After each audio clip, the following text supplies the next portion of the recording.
Hello friends, welcome to মেহু food kitchen. আজকে আমি তোমাদের সঙ্গে শেয়ার করব পোয়া পিঠের রেসিপি।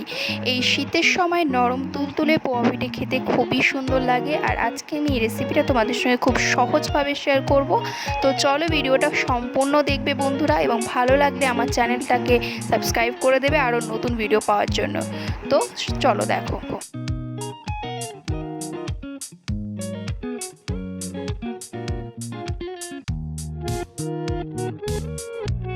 প্রথমে আমি এখানে বাউল নিয়ে নিয়েছি, এর মধ্যে আমি দিয়ে দেব 1 কাপ চালের আটা।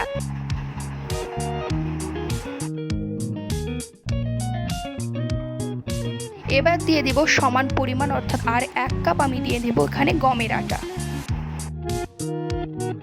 দুটোকে ভালো করে মিক্স করে নেব।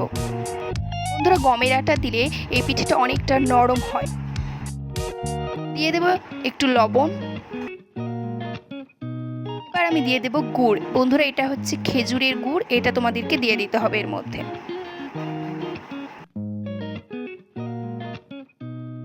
এবার সবগুলোকে ভালো করে মিক্স করে নিব।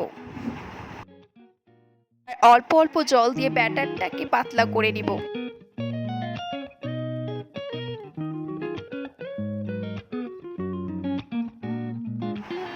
দেখো বন্ধুরা, ব্যাটারটা তৈরি হয়ে গেছে।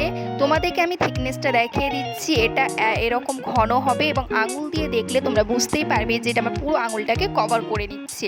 এরকমভাবে তোমাদেরকে ব্যাটারটা তৈরি করে নিতে হবে।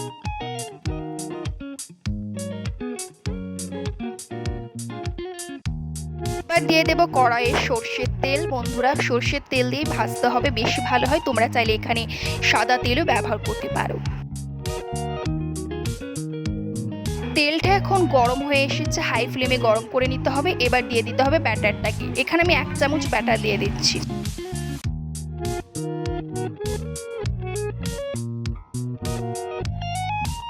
একটু তেল ওপরেও ছিটিয়ে দেবা, তাহলে একটু ভালো ওপরটা ফুলে উঠবে। নেড়ে চেড়ে নেওয়ার পর এটাকে উল্টো করে দেবো। দেখো বন্ধুরা, কতটা ফুলে গেছে, একদম ফোলা হয়ে গেছে।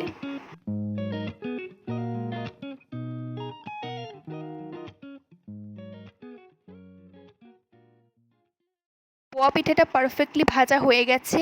এবার তোমাদেরকে আমি দেখাচ্ছি কতটা ফোলা এবং সফট হয়েছে। দেখতেই পাচ্ছ কত সুন্দরভাবে ফুলে গেছে।